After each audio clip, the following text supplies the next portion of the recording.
Hello friends, and welcome to the Hanged Man in the Moon. If this is your first time here, welcome. Thank you for coming. I'm pleased to meet you. If you've been here before, thank you for returning. I'm truly honored.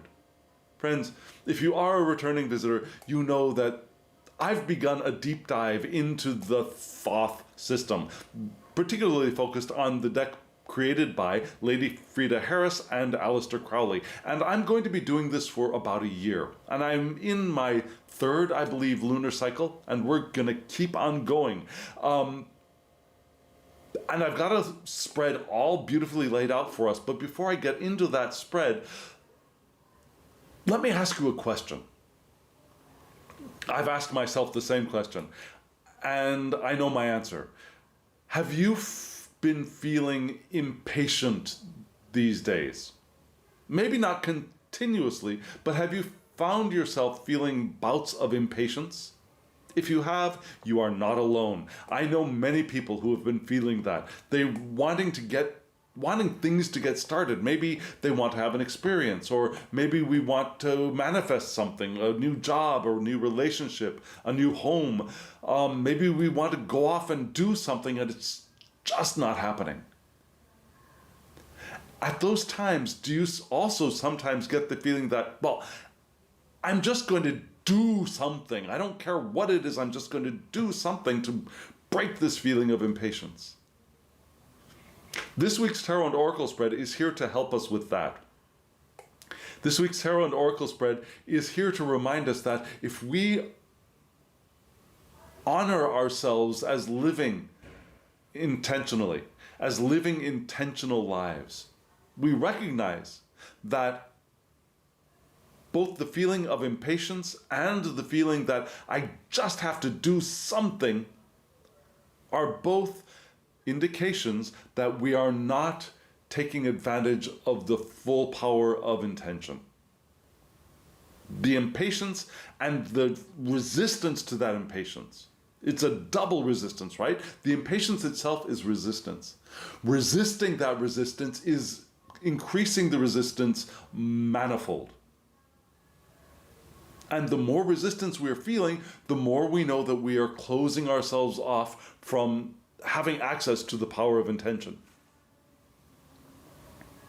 Now, does that mean that we're bad creators? Does that mean that we're bad intenders? Does that mean that we're somehow going to be judged by our higher selves, by the divine, whatever, for being bad intenders because we're not taking advantage of intention like we should? That's not what we're saying at all. We recognize that there are times when we freak out, we resist, we say no. And judging ourselves for those times that we're saying no or resisting just makes the problem worse. The divine knows that. Our eternal natures know that. The eternal nature that we are having these beautiful human experiences in these beautiful bodies that we're co-creating knows that it's okay. No matter how much we're resisting now, eventually we're going to release. And when we do release, we have the power. The power is there.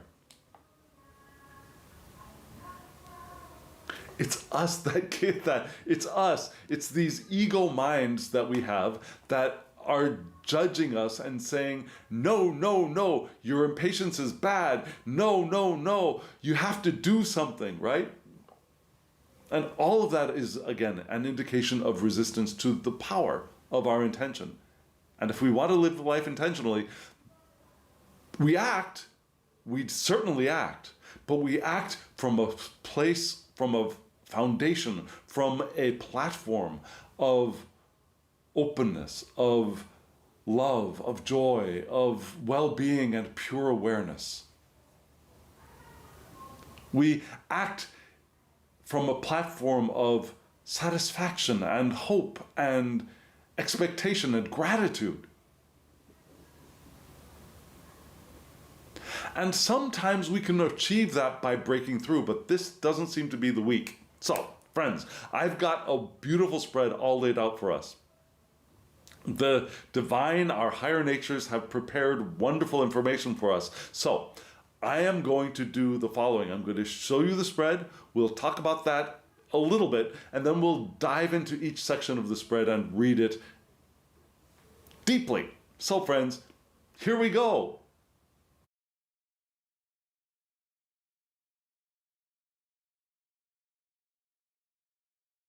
I think this is a beautiful spread, and I think I'm going to continue using it for at least 1 or 2 more lunar cycles.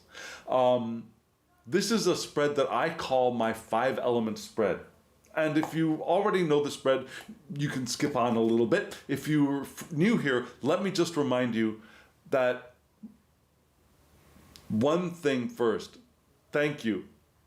Thank you for hitting the thumbs up button and for subscribing if you haven't subscribed. It helps you and it helps the channel. It helps the channel and other people who might be interested in the channel by putting the channel in front of the eyes of many more people. The more thumbs up, the more comments, the more subscribers, the more YouTube will place the channel in front of other people's eyes. So it helps the channel and it helps them. Those people who are interested find the channel more easily. So thank you for participating in those ways. I'm truly grateful. Also, you saw the spread was in 5 groupings of 2 cards, right? There were 2 cards in the center. Those are for the ether. Now, the entire spread is based on the 4 classical elements of fire, water, air, and earth, plus the 5th element of ether. And the central cards are the ether, the spirit, that which is pre-manifestation, perhaps. The upper left-hand corner is fire, which gives us our passions, our inspiration, our sexuality. The lower right-hand corner is water, which gives us our intuition, our love, our emotions, our poetic arts. Yeah? The upper right-hand corner is air, which gives us our thoughts, our perspective, our planning, our rational mind. And then in the lower left-hand corner, we have earth, which gives us the physicality of it all, right? That's where everything lands in the physical. Material objects, resources, also the work that we do, the manual labor, the getting stuff done of things. And it's also our health. It's also our physical bodies, right? And then there were 2 cards on the very sides, right? Which looked like they were from a different deck. They're from an oracle deck that I think is available. And I'm going to put a link in the description box below to the creator's Facebook page so you can contact the creator and perhaps get that deck all on your own. But they're from an I-Ching oracle, beautiful oracle deck. And they give us advice. And we'll read those last. Now, as I didn't speak about decks very much, the 2 decks that make up the primary spread, yeah, they are 2 Thoth-based decks, and they are both out of print. Now, the one that looks like what you would think of as a Harris-Crowley deck, it is a Harris-Crowley deck.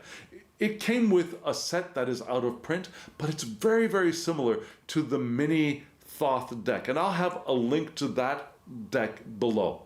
The other cards that are beside the small Harris-Crowley deck are from a deck called the Universal Tarot, and that is very, very out of print and a little bit expensive. You can find it on Abe's Books perhaps or eBay, but it's a little pricey. Just saying. I won't have links for that. Okay, friends, we're all ready to go, I think. We're going to begin with the central pair of cards for the ether, and here are those cards.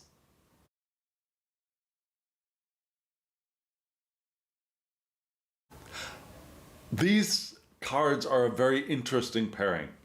Now, if you've been following along, you know that I read this spread, and actually I've been reading all of the spreads that I've been using, both of the spreads I've been using for my deep dive into the Thoth system, using elemental dignities, which means that some elements are friendly, some are antagonistic, and some elements are neutral. Now, when we're looking at the the section for the ether. The ether has no antagonistic elements. The ether is central, it's the core, it's the hub. There's nothing fighting against it naturally. So anything in that section of the spread sits naturally, I believe. However, you did see that the two cards there were the Moon and the King or the Knight of Wands. Now, in this deck, it's called the King of Wands, but I'm reading the King of Wands as the Knight of Wands, which is the placement that this card would have in a Thoth system. That's the name the card would have in the Harris-Crowley deck. So, the King or Knight of Wands, which is fire of fire. So, a lot of fire there, right? The Moon is associated with Pisces, which is water. So, there is the potential here for elemental indignity. The Moon being a watery card, and the King of Fire, the King of Wands being, also the Knight of Wands in the Thoth system, being fire of fire. Those two, fire and water, are incompatible. They are ill-dignified. However, the Moon, as associated with Pisces, Pisces is the home, is the domicile of Jupiter. The King or Knight of Wands is associated with Sagittarius, which is the domicile of, ding dong ding, Jupiter. So these two cards, Pisces and Sagittarius, are linked by Jupiter. So while they are of elemental indignity, having that link of Jupiter, I think, ties them together, and maybe we can find a balance, or maybe see how they're interacting either well or poorly. Does that make sense? So we're going to begin with the Moon card, and the Moon card is intense. Now, this is the Moon card from the Harris-Crowley deck, and you see it's associated with Pisces, which is the domicile of Jupiter, from which mutable water's vital attributes enter our world, enter our natal charts, enter this reading. Now, mutable water is where we begin. And the Moon in the Golden Dawn system, which is both the Smith-Waite and the Harris-Crowley deck, connects. Maybe you've lost the beginning of that sentence. The Moon connects Netzach and Malkut. It connects our victory over obstacles with the manifestation.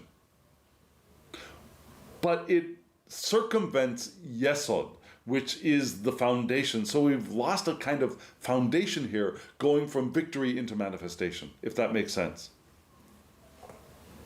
And according to Crowley, this is a very negative card. It's a refusal to see the truth, to see what's happening. It's the refusal to perceive rationally. We fall prey to deception here. Self-deception or the deception of others. Or we are the deceiver in this card. There's also the possibility of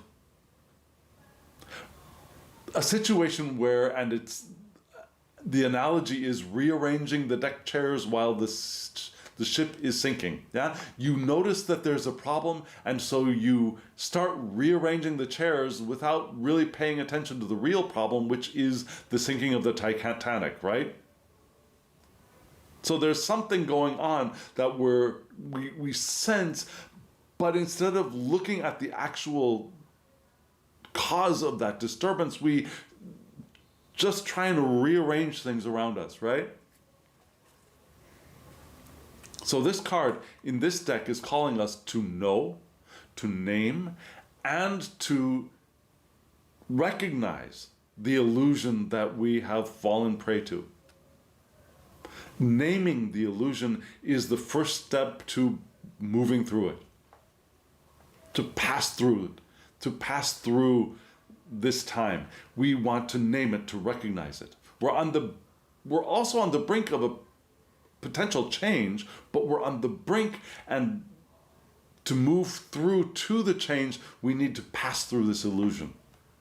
Now, again, like I said, this is a very negative reading of this card, which is a beautiful card. You see the two gods Anubis there guarding the path through. You see the beetle, which actually isn't a scarab, but serves well enough, carrying the light through the underworld below. You see Anubis has two dogs there protecting the path through the two pillars there.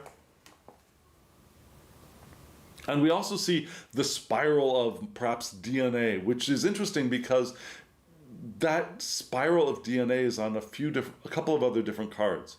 One being the star card, I believe. Anyways, there are a couple of other cards that have that spiral, that DNA-looking strand. You can see that in the globe here at the top. Can you not? I hope you can. So the deck, yes, but this card is rich in symbolism, and yet Crowley, again, has a very negative association with the moon as illusion, deception, even when it's upright. And this card is paired with the Knight of Wands, the Fire of Fire. Beautiful card, yeah? We see this knight with, you see the Sagittarius emblem on the flag that the knight is carrying? And the knight is slaying a snake, perhaps, at the bottom. Cobra, looks like. So this card is associated with Sagittarius, which is the domicile of Jupiter, from which mutable fire's vital attributes enter our world, enter our natal charts, enter the spread that we're reading. So we have mutable water and mutable fire. And Crowley associates this card with hexagram 51, the I-Ching, hexagram 51, which is the suddenness of thunder. Yeah?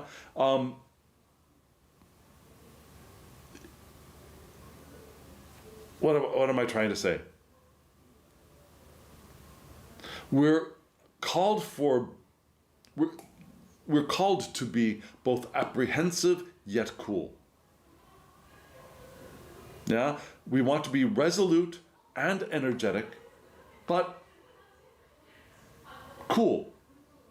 And not do stupid stuff, right? Be apprehensive.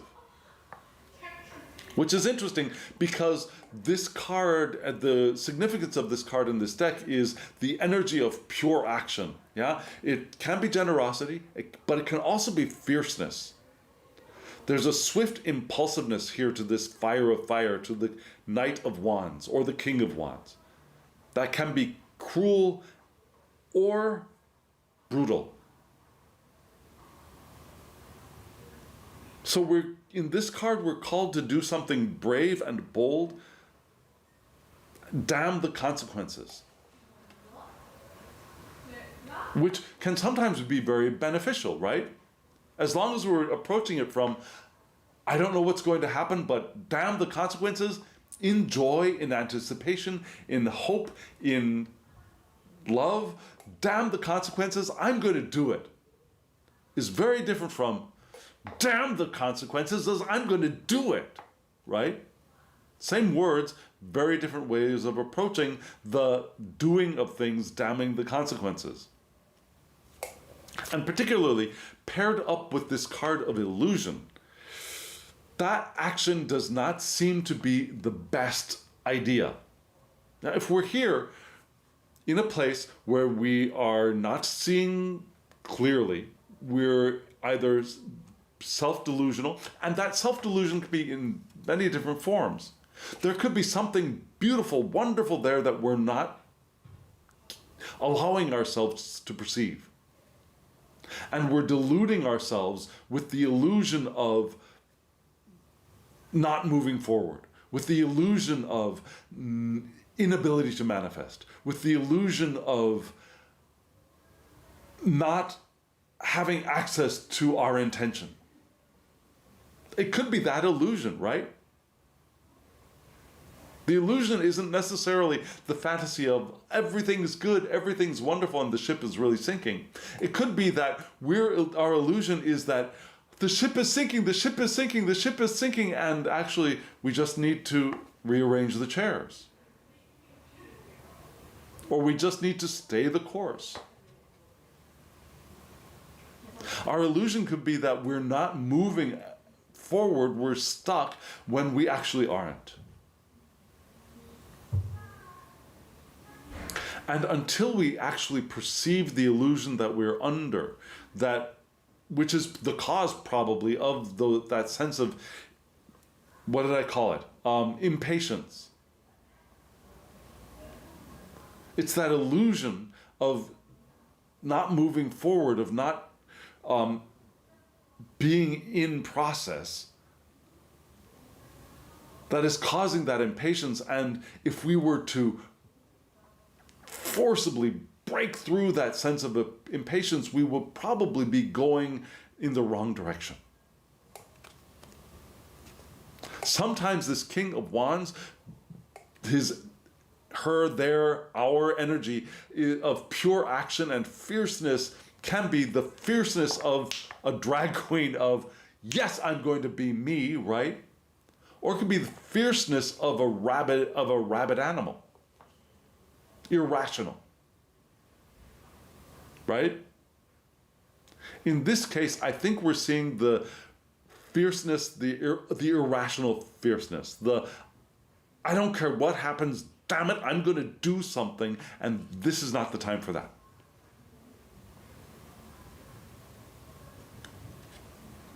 Although we do have Jupiter here, we have the potential for all of this. What is Jupiter? Expansiveness. It's abundance. It's good luck. It's wealth. It's expansiveness in all aspects of life. Yeah, expansiveness of knowledge. Expansiveness of resources. Expansiveness of emotion. Expansiveness of, what am I missing? Of ideas, of understanding, of passions, of creativity, is all there with the potential of Jupiter. And yet, right now, we veiled ourselves in the lack of clarity of the moon for this deck.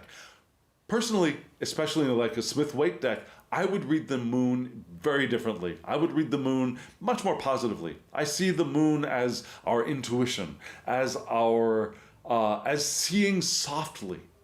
Not illusion, but seeing softly. The harsh light of the sun can sometimes be too harsh. The soft light of the moon can be gentle, cycles of understanding, cycles of moving through life, of all of those things, which can be very beautiful. And yet again, Crowley is pointing to some very, very negative stuff here. And he also points to the menstrual cycles, which are associated with those DNA strands in that ball up here. But I don't see menstrual cycle and lunar cycles as being the direction that this spread is pointing to, if that makes sense. Yeah? So that was what's in the ether. That's what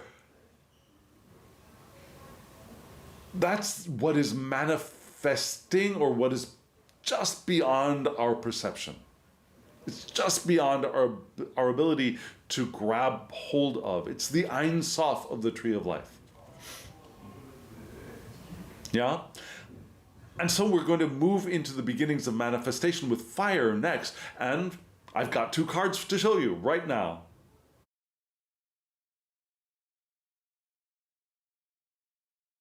Here in the fire section of the spread, we had two cards, you know. One of them was the Ten of Discs, and one of them was the Knight or King of Cups. Another king, another knight. And so the first card, the Ten of Discs, is Earth, right? Earth in fire, no problem.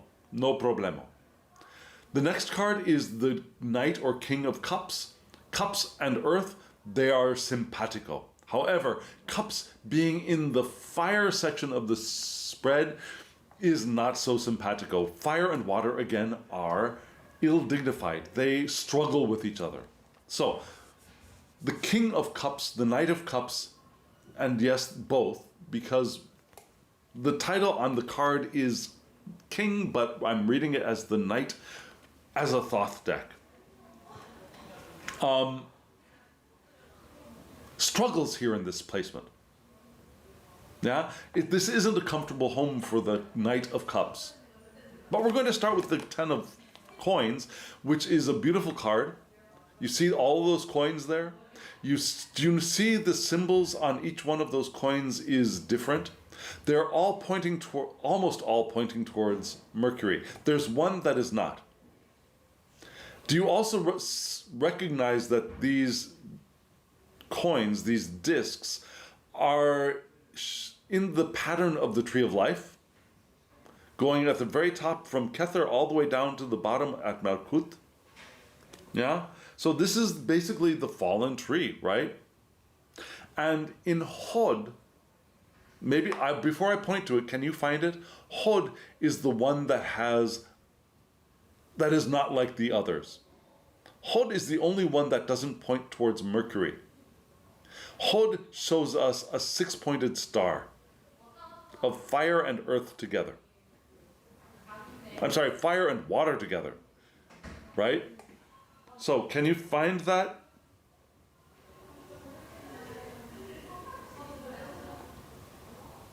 Let me see. There's a Hod, yes. So, here I am putting my finger right next to it, right there. Yeah? This is the only one that doesn't actually point to one of the symbols of Mercury, which is interesting, because the 10 of Discs is what? The 10 of Discs is Mercury in Virgo, which is wonderful, because Virgo is the domicile of Mercury. So this is a very, very happy placed card, right? And from which we get another mutable element. We get mutable Earth's vital attributes entering our world here in fire. So we had mutable fire and mutable water in the ether section. Here in the 10 of Discs, we have mutable earth. Absolutely wonderful. Absolutely wonderful. And what does it tell us? Well, the title of the card is Wealth. So it's wealth and its application. It's not just the money and the stuff we have, it's how we use the stuff that we have that is significant here. So we're asked in this card to look intelligently at what we can accomplish with the wealth of the world that is available to us. So it's not only our personal wealth, like our bank accounts and the stuff we've got stored in our cabinets at home, but rather the wealth that exists in the environment that we have access to, which could also be the wealth of the universe, if we are open enough to that. But the wealth of the environment that we have access to, that we allow ourselves to have access to, your environment and my environment can be very different sizes. Your environment, you may recognize an environment, a personal environment for yourself that is much more expansive than mine, or much less expansive than mine. Not saying that that you're better or worse than I am by any means. It's just that each one of us has a different sense of personal environment that we have access to. So this is not telling us that we need to get more access to more stuff, but rather that stuff that we do recognize that we have access to, what are we going to do with it? There's also a completion here at the 10s, right? We've gone from 1 all the way down to 10. We've gone from the 1 at the top of the Ace of Fire of Wands being the very top of the top tree, down to the very bottom of the bottom tree here with the 10 of Earth. And so what's going to happen here? We could either get stuck and stagnate, or we get our energy together and move way back up to the top of the top tree. So that's something else that this card is pointing to. Completion of one cycle and the beginning of the entire cycle again. Not just the beginning of we go back to the ace of earth, but the back up to the top to the ace of fire.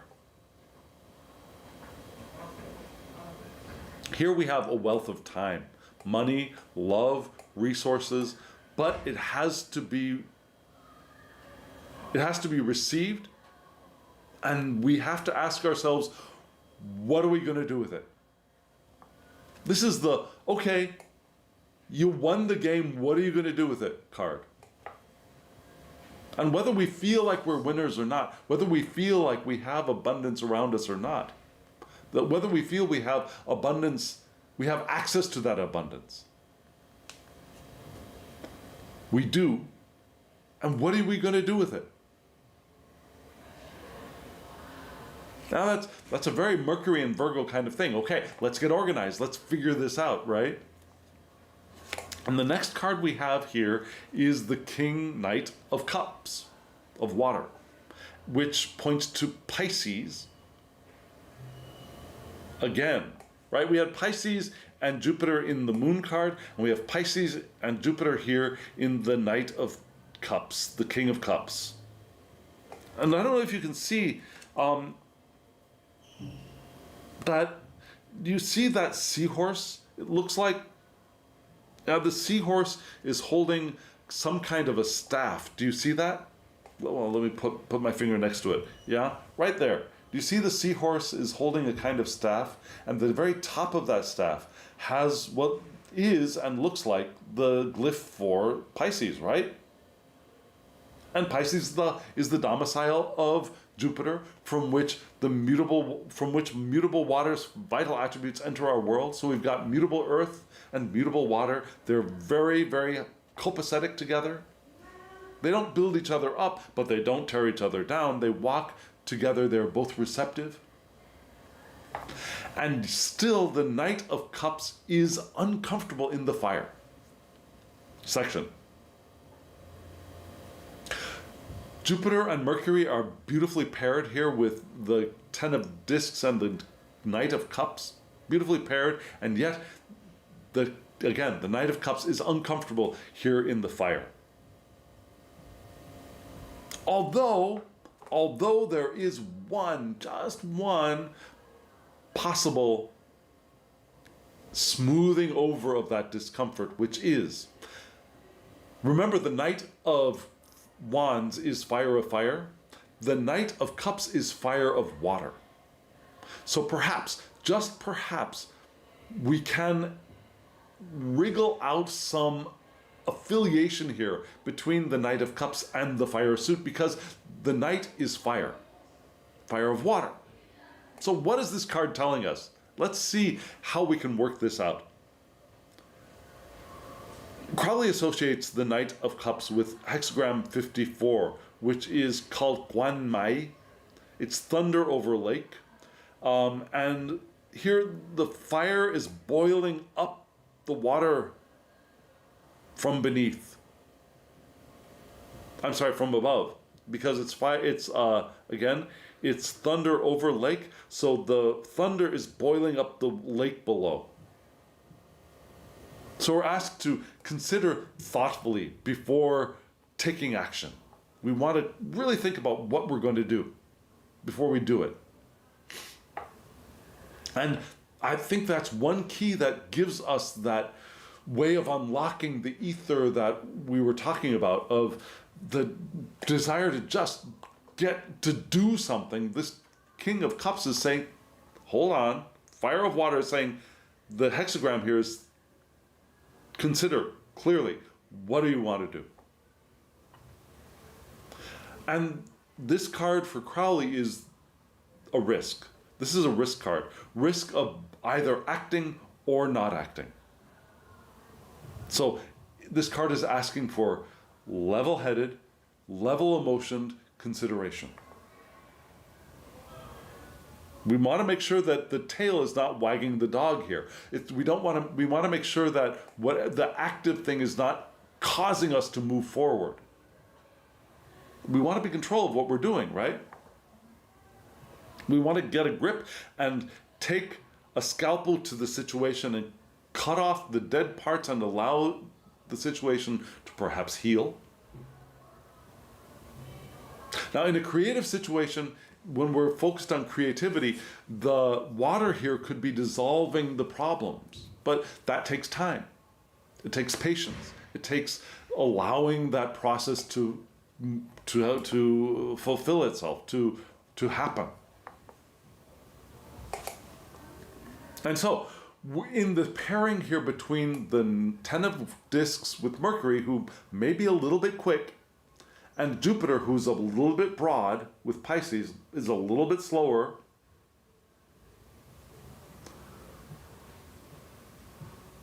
both of these cards are asking us to think. This card is saying, you've got stuff around you, what are you going to do with it? This card is saying, before you start doing about it, think about it. Make sure it's not our impatience, the tail, that's causing us to act. We want to get our impatience under control. Not control like, I gotta get control of this, but we want to make sure it's not our impatience that's moving us forward, but rather intention that's allowing us to move forward. And perhaps that will call for some patience in allowing the water to dissolve whatever is blocking the fire that could be moving us forward and is not.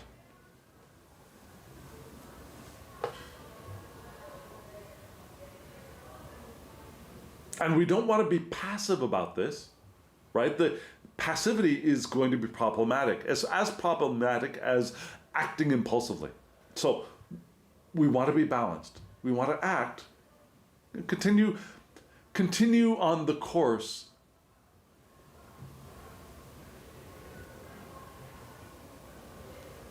but focusing on each step.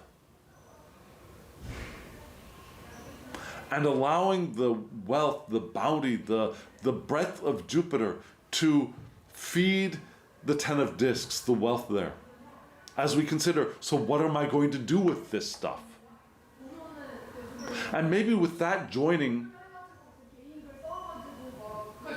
instead of the water here coming to quench the fire or being boiled up by the fire, the water here can smooth over things because it has maybe the buffer of this Earth card here, which is compatible with fire. And again, the king is fire of water, so we do have that fire connection. Yeah, that's where I'm going to go with this. I think this pairing of cards is the first key to what we can do in this situation. Look around with what we've got. Look around at what we've got, what's available to us. Notice we're moving on. Remember, we had that on the brink of change in the moon card as well is potential. But instead of acting impulsively, we want to be cool, clear, rational, take stock. Move forward. We don't want to become passive. But we don't want to leap into action because we're not ready yet. And we can allow the barriers that we are sensing and is what is perhaps causing our feeling of impatience to dissolve. And maybe it's the illusion that was indicated in the moon card that we're allowing to dissolve here with the Knight of Cups, right? So friends, we're going to leap from the fire into the water. We're going to cool off a little bit. Here are the cards for water.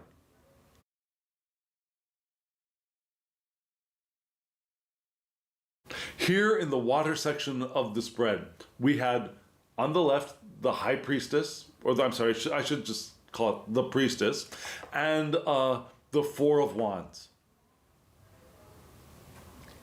Now the Priestess is associated with the moon, which resides in Cancer. The moon is a watery card, right? Four of Wands is fire. So here in the water section, we've got a very compatible priestess. My Smithwaite habits are poking their heads into this video. Yeah, the priestess is comfortable here in the water. The Four of Wands is not. But let's start with the priestess. Darn. Okay, sorry, some habits are difficult to break. The priestess. Here is associated with the moon again, which resides in Cancer, from which cardinal water's vital attributes enter our spread, enter our world, enter our natal charts. And the priestess connects Kether and Tiphreth. What does that mean? Kether, the very, very tippy top. Tiphreth, the sixth Sephirah. The heart, beauty. And it connects the divine monad with the center, our hearts and beauty. Wonderful linking here, right? And so for Crowley, and a beautiful card. Yeah, you see the priestess there with the bow of Artemis on her lap. We've got this net which is a veil, but it's also a net, which is wonderful for a very watery card, right? This net that she's holding up and she's behind, but we can see through it. And this net catches a lot of stuff. Right at the bottom, she's got a camel, she's got all of this beautiful stuff at her veil. And the priestess for a Crowley is change. Also, seeking alternatives, grace, higher thought and connection, spirituality. This is the spiritually connected card, which makes sense because it connects the heart, who we are, our beauty, up to the divine monad. So that connection is not always, it's vague for us most of the time as people having these human experiences, as eternal beings having these human experiences. We're so focused on the material that the connection to the divine is not as concrete feeling as the stuff that we see in front of us, right? Now, really, that's only our perception, but it is our perception. So there's a vagueness, there's something vague or unreachable, a mystery or a secret that is indicated here. Yeah? There's a cosmic reason and a realignment in subtle action that is called for here.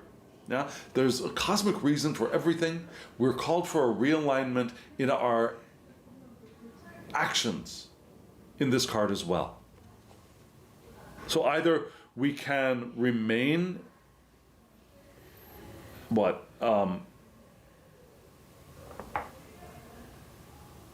either we can remain enigmatic, or someone else is. There might be somebody else who is not giving it all to us as a possibility for this card, but I don't think that's the direction we're reading this card in this particular spread.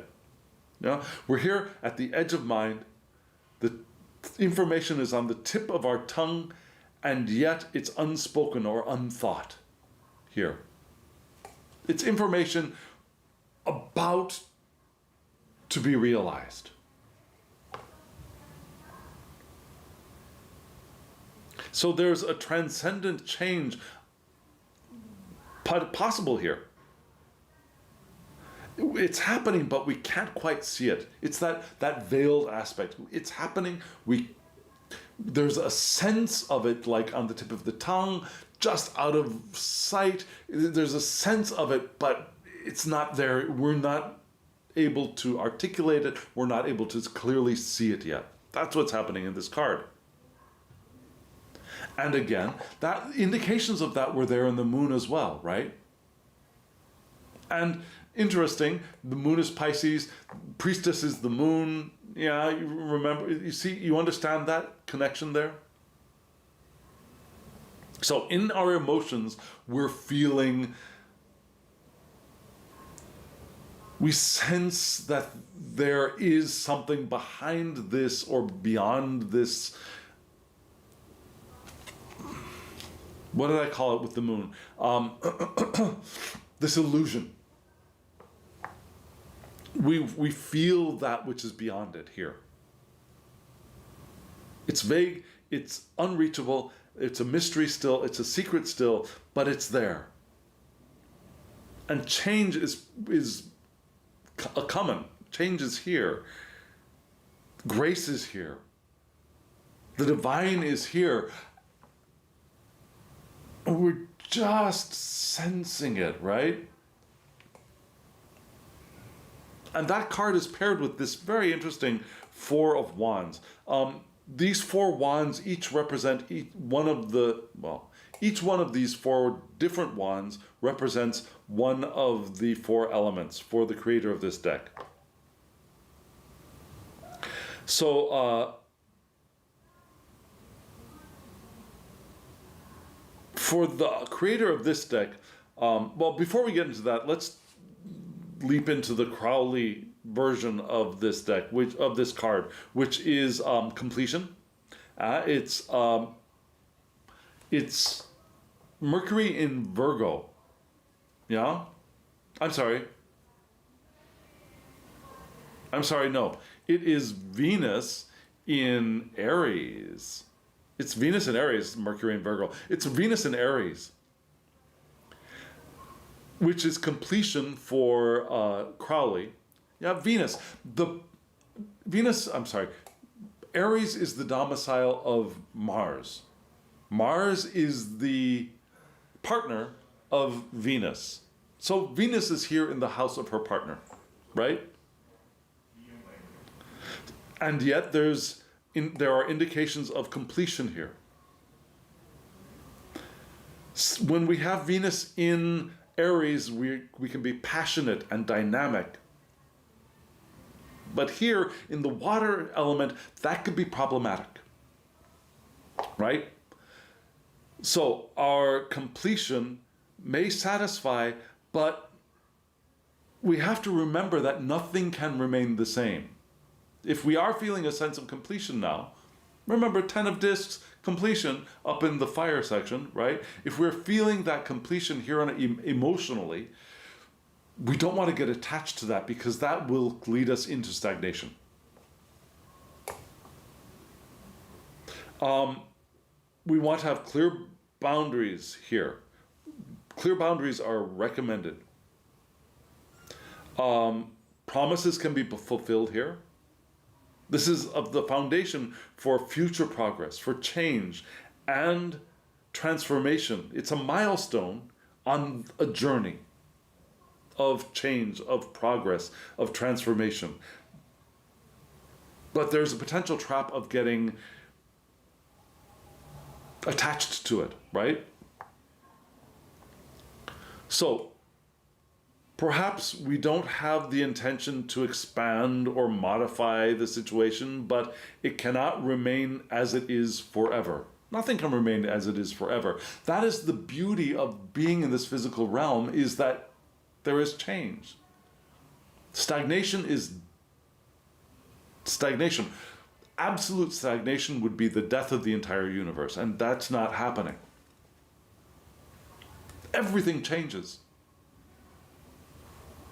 And some of us relate that with suffering. Things change, we suffer, and that's a bad thing. Or it's a problematic thing. It's something we want to avoid. However, if we want to live our lives intentionally, we want to open up to the joy and love and well-being of change, of transformation, of evolution, of growth, of leaving that which has been experienced behind to move into that which we will experience, which we are in the process of experiencing now and now and now, in the eternal now.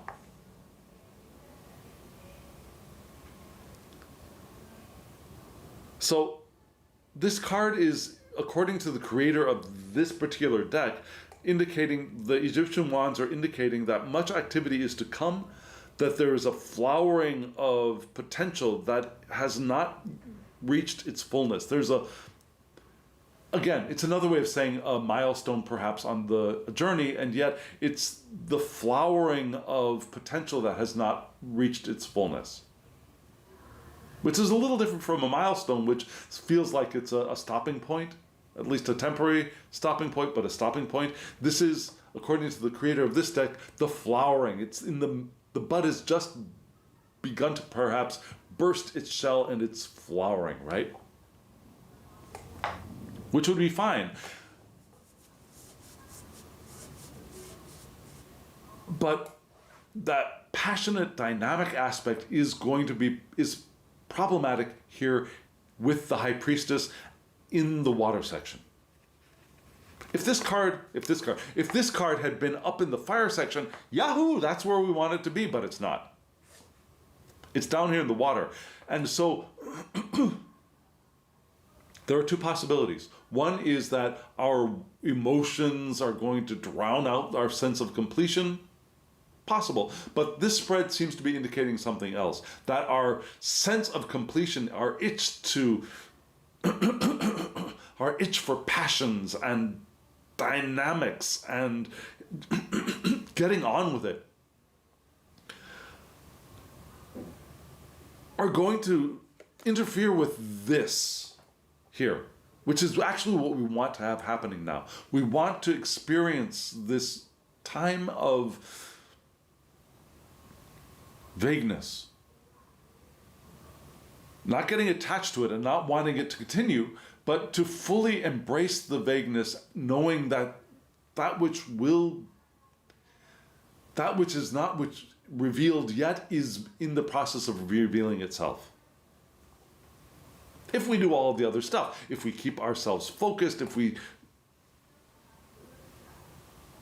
try and understand what we can do with the resources that we have, if we are clear about what needs to be cut out with the Knight of Cups, and we are neither rash nor passive, we're balanced.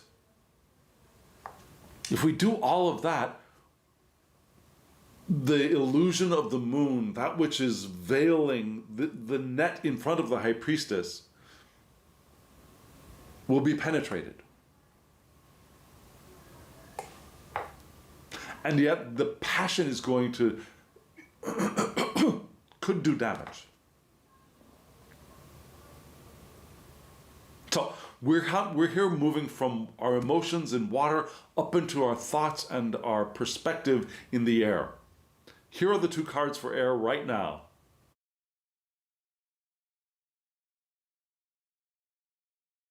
Here in the air, we had, from left to right, the Princess of Cups. We got a lot of quirk cards in this spread, right? The Princess of Cups, which is the Earth of Water, and the Empress, another major arcana.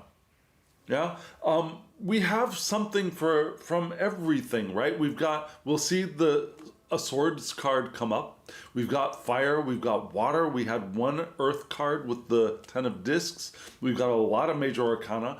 It's a little weighted towards water and fire in this spread and major arcana. Not much earth, not much air. But we've got it all here, so it's a fairly well-balanced spread, if you ask me. And here in our thoughts, again, we had water, which is fine.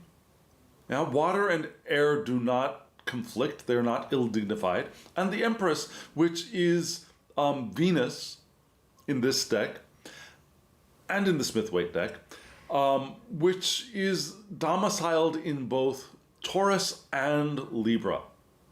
An air sign. Libra's air, right? Taurus is Earth, which is problematic for being in the air sign, in the air section, I should say, because Earth and air are ill-dignified, but it's not Taurus, it's Venus. So we can move more in the direction of Venus in Libra than Venus in Taurus for this reading. And we might want to think of how Taurus might stand in the way. So, we're starting off with the Princess of Earth, which is Earth of Water. I'm sorry, the Princess of Cups, which is Earth of Water. Now, that Earth aspect of the Princess is a little problematic, but it's of water. It's a water card. And Crowley associates this beautiful card. I never thought this was beautiful 2 years ago. The face of this girl, this lady, she looked to me like she had this weird-ass beard growing out of her chin. And now I recognize that that is not a beard growing out of her chin. It's, that's her neck. She's got a very thin and long, elongated neck with a shadow on one side. And she's actually a very beautiful woman, which I did not see before. I can see it now. And the princess is holding a shell with a tortoise, which gives us, which connects us to the earth of water and moving slowly. But above her, we've got a swan, which is transcendent as well. And Crowley connects the Princess of Cups with hexagram 41, which is pronounced Sun, I believe, which is mountain over, I'm sorry, just a moment, mountain over marsh, wetlands. And because of that, we have the dissolution of activity. Something lost, but something that can be gained from that. Yeah, like you lose one thing, and in the losing of that, you have the space or the potential to receive something else. So, loss of.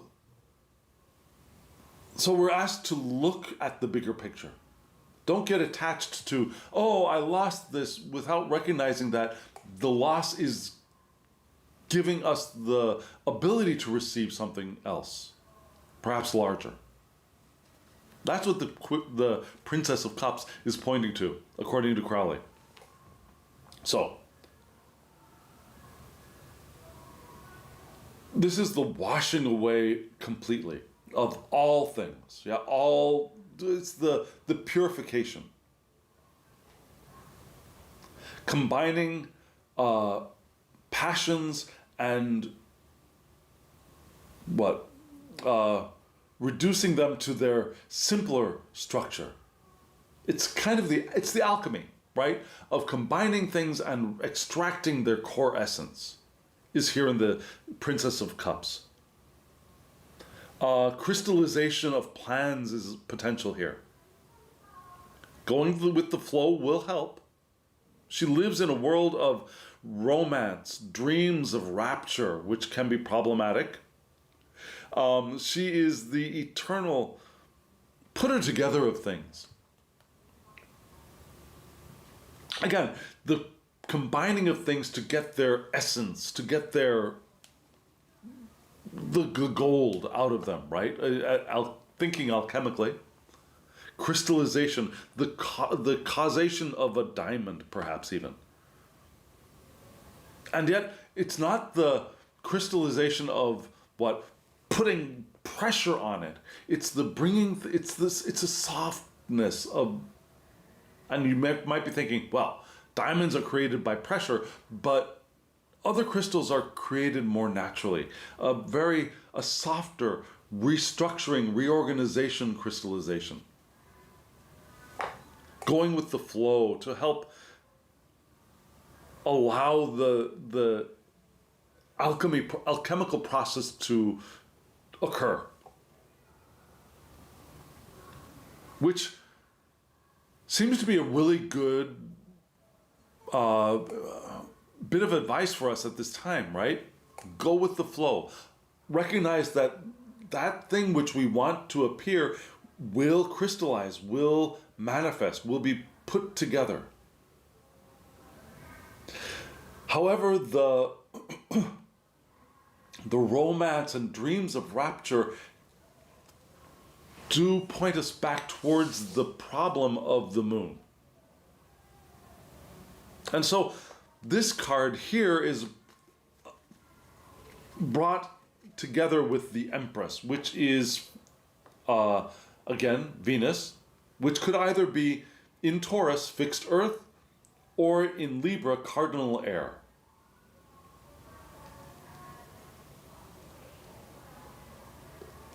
The Empress connects Chokmah with Binah. It connects the father and mother pillar together at the very, very top. It connects our wisdom and our understanding. And the Empress is eternal creation from unity to duality. It's the multiplying of things. If you imagine the energy from Kether going into Chokmah, which is, the energy has no form, absolutely no form. In Chokmah, there's still no form, but it begins to be perceptible. Perceptible, right. And then that energy moves into Binah, where we begin to get shape. And Binah is the container of that energy. And inside of that container, it diversifies. So it's that process, the Empress is the process of the energy moving into Binah and the beginning to split and diversify. And from that diversification, from the monad comes the many. And yet there is unity here, there's love, there's completion, and there is pleasure through Venus. It's the highest love possible. The love of unity, the love which is unity.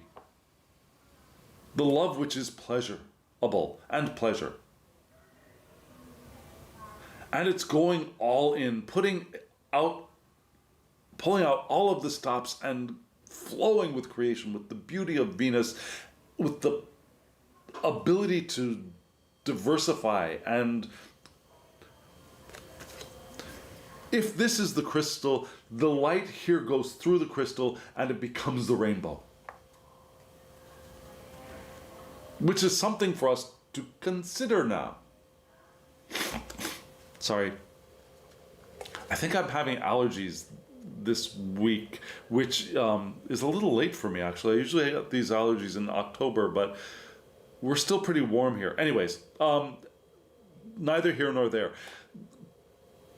So what does this mean for us? In our air, for our perspective, where do we want to place our minds? Well, we want to place our minds through the Princess of Cups, of combining things and allowing those things which we're combining. Remember, we're doing the work of the 10 of discs. What can we do with the stuff we've got? Well, here we combine them. We allow them to become what they will become. We go with the flow. We're not passive lumps, or we're not passive lumps, nor are we driving forward. We're going with the flow, which is living the intentional life, right? Which is the whole point of this series of videos that I'm creating, right? And how do we do that? We do that with the power of the Empress, which is receptive. Now, remember, Venus in Libra is giving us balance, it's giving us beauty, it's giving us appreciation of love and pleasure. However, if we move into the Venus in Taurus aspect of plodding forward, of being stubborn, of enjoying what's around, but damn it, I'm going to do it at my own pace. Stop looking at me, yeah? That's going to be a problem. We want to be Venus in Libra, right? The eternal creation from unity into duality. The multiplicity of things in perfect balance. The mature Venus. Going with the flow. Yeah? So, that's where we want to place our attention. The drawing together things, the crystallization of avoiding the dream of rapture because that's not going to be helpful for us right now, I don't think. And rather, taking pleasure in opening to love, flowing with everything, and allowing the diversity of creation to happen through us. So here we are moving right into manifestation with Earth. We have 2 cards for that. Here are the 2 cards for Earth right now.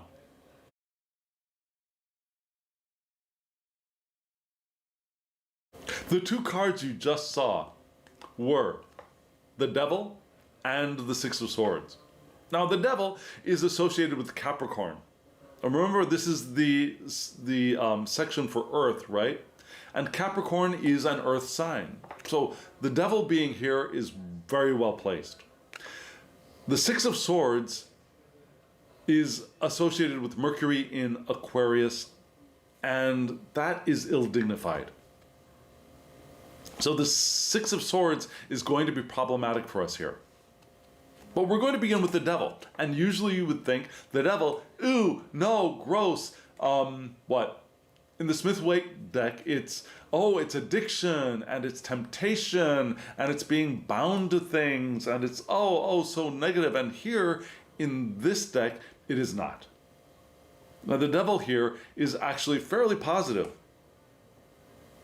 It's Capricorn, which is the domicile of Saturn, from which cardinal Earth's vital attributes enter our spread and our natal charts and the world.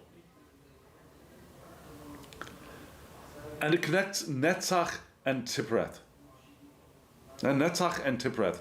So we have, remember we had Netzach connected with Malkut in, where was that? Netzach was connected to Malkut in the Moon card. Right?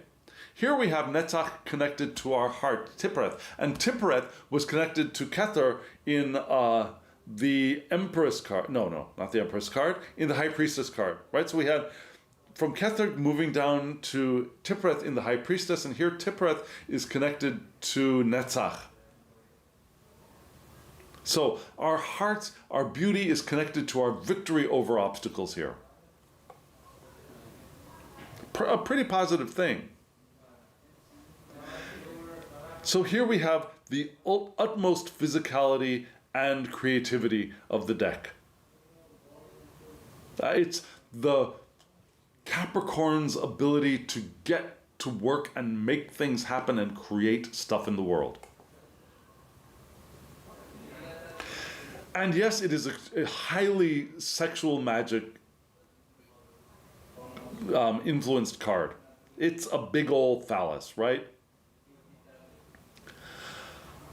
Now, Capricorn is not known for its ability to be delicate and have finesse, right? There's a brute force and primal energy to this card. But there are physical rewards that are brought into attention here. There's a call to punch through obstacles here.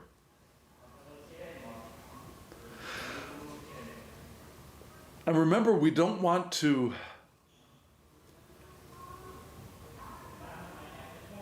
I don't think we want to do that. This entire spread is pointing in a different direction, right?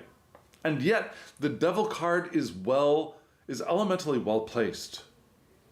So even though Crowley is saying to punch through obstacles like this phallus punching through the ring here above, do you see that? The phallus punching through the ring?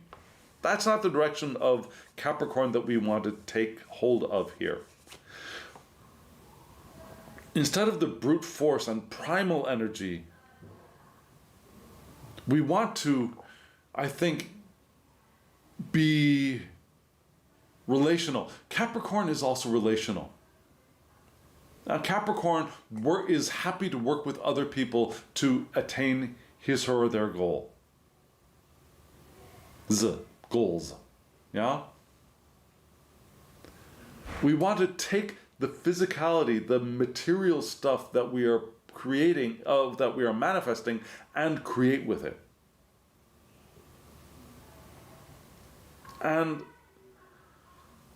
also, there are physical needs that are brought into the light here, and we want to take care of our physical needs as well.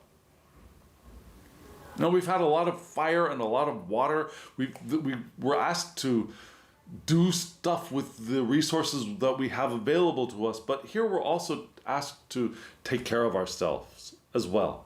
Take care of the things that we need. Eat well. Sleep when we need to sleep. Sleep enough. Have sex when that is called for. Right? A healthy sexual life is also called for here. We want to we came into these beautifully co-created bodies here for a reason. We weren't stuffed down into these bodies by force. We came here with purpose. And the purpose is to enjoy being here. Our eternal natures are here to enjoy this experience, to enjoy the evolution that is possible through this experience.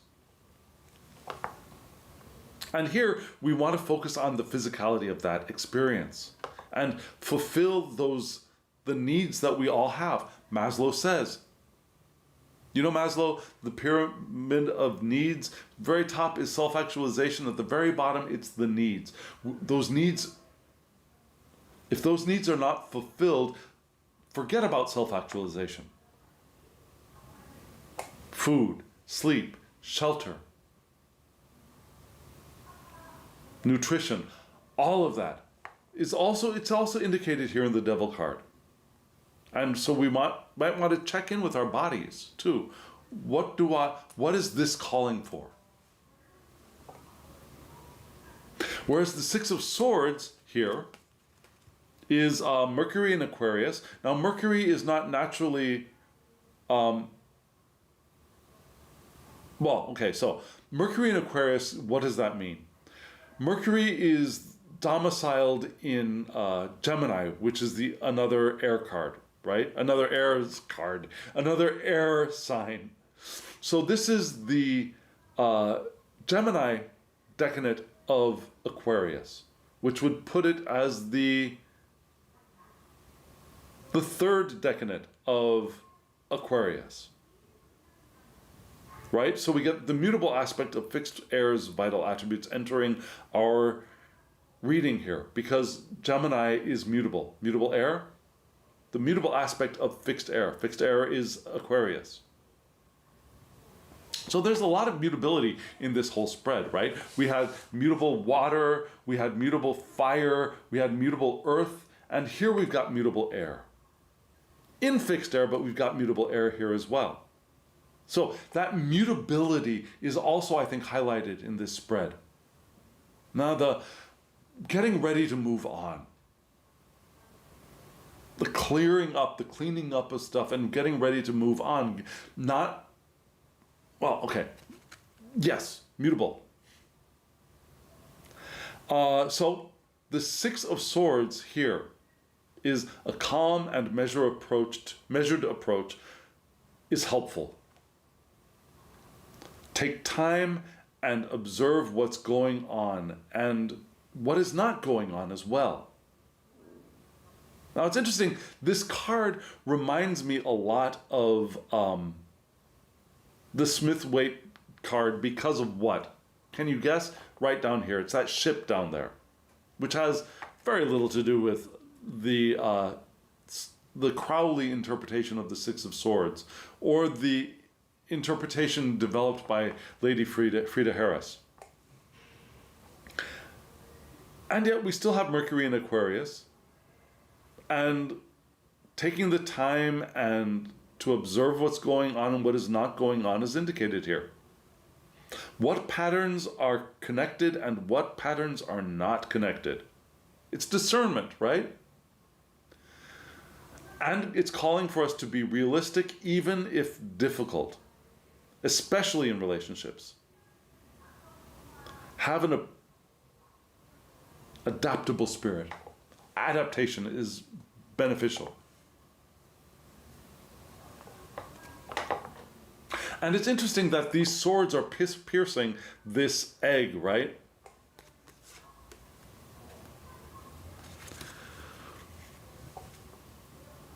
We get the sense of fertilization here with the phallus.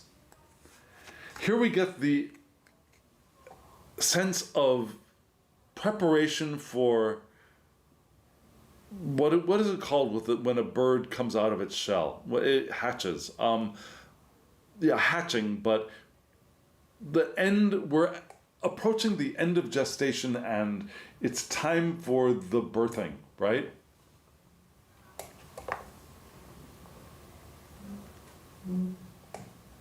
And this whole spread seems to be pointing towards this, the preparation for the cracking open of the egg.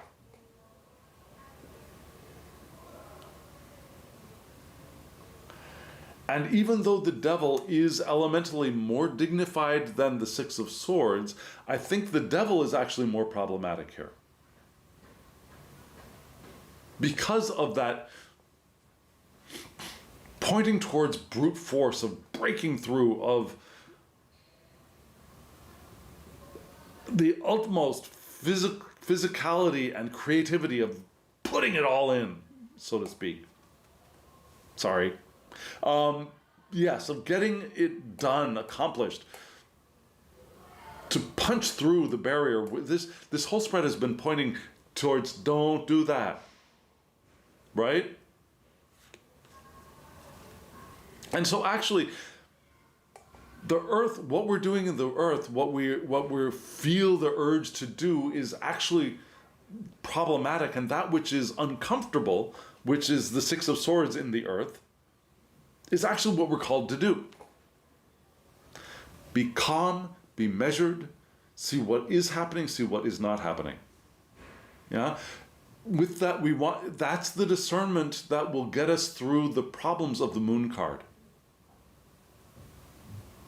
Instead of trying to punch through like Sagittarius, the King Knight of Wands wants to do, or here the devil apparently wants to do, the Six of Swords is uncomfortable in this spot, but that's what we're called to do.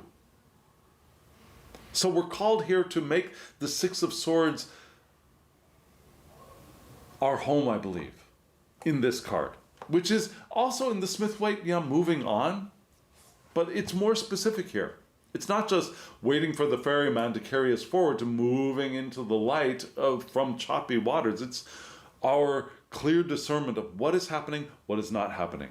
It's called science, right? I didn't mention the title is science. What patterns are connected and what is not connected.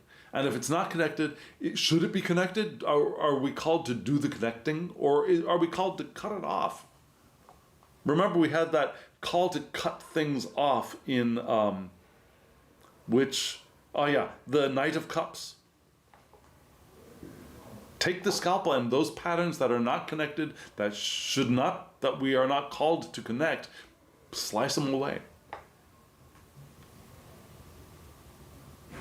So we've got two cards for advice from the I-Ching lined up for us. Let's take a look at the I-Ching cards right now. You saw the two cards from left to right were endurance and relief. And did you notice that there was an artistic harmony between those two cards? Yeah?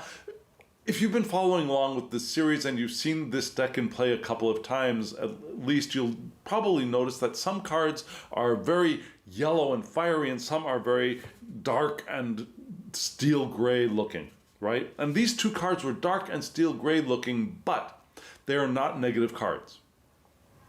They're not negative cards by any means. We'll start off with the endurance card. Beautiful card. This is hexagram 32, which is thunder over wind. Actually, both of these cards have thunder on top. which is interesting. Yeah, a lot of thunder in the heavens. Now, thunder over wind is what? It's lasting, it's persistence, it's consistency, persistence and consistency.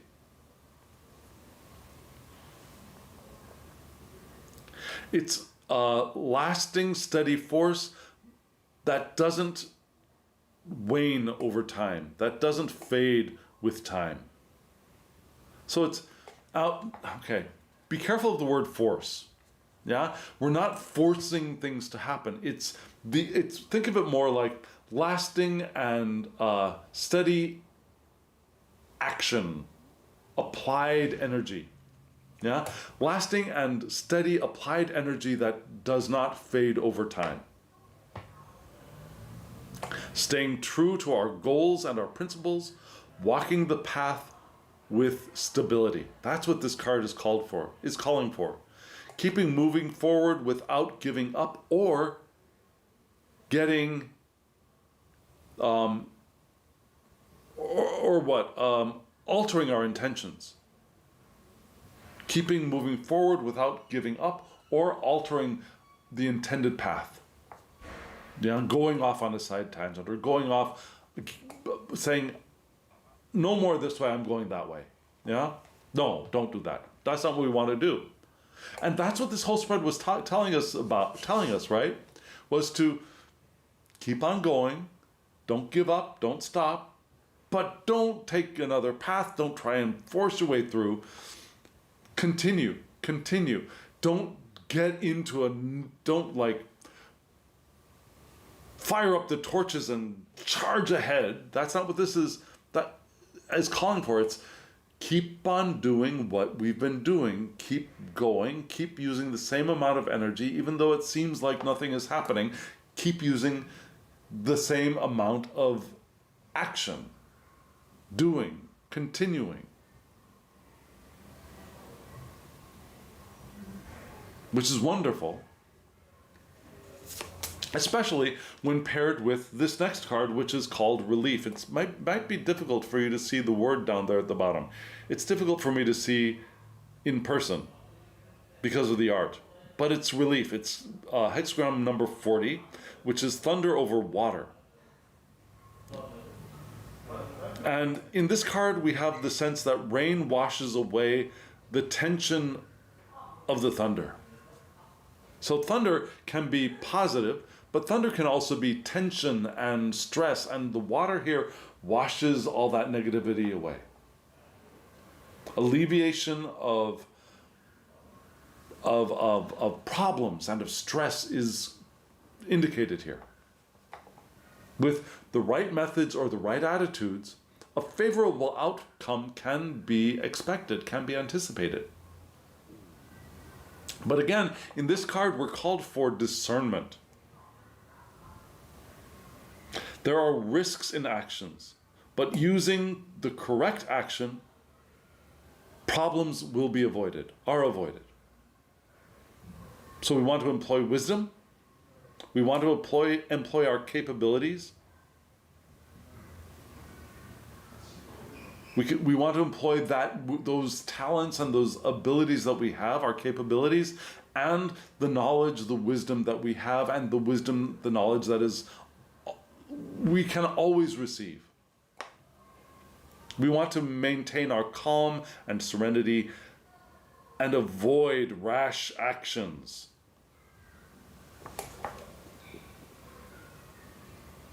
That kind of sums up this entire spread, right? Keep moving forward, keep doing the thing, persistence, consistency. Don't give up, don't stagnate, but don't either change course or don't suddenly, no, I'm going to go forward. None of that is going to be helpful. Consistency, persistence, consistency. Have faith that problems will be solved, that we can allow the rain to wash away our stress. We know that the actions we take can be risky unless we are clear about what we're doing and what the correct action is. So, we want to wait for the illusion or the delusions, the self-delusions to be cleared up, be washed away, and then we'll be able to perceive the correct action and take that action. But we're not waiting and stopping stuff like a milestone in the Four of Wands, which was a little bit problematic. We keep going at a steady pace. And we employ our wisdom, we employ our capabilities. We don't do anything that we know might be stupid.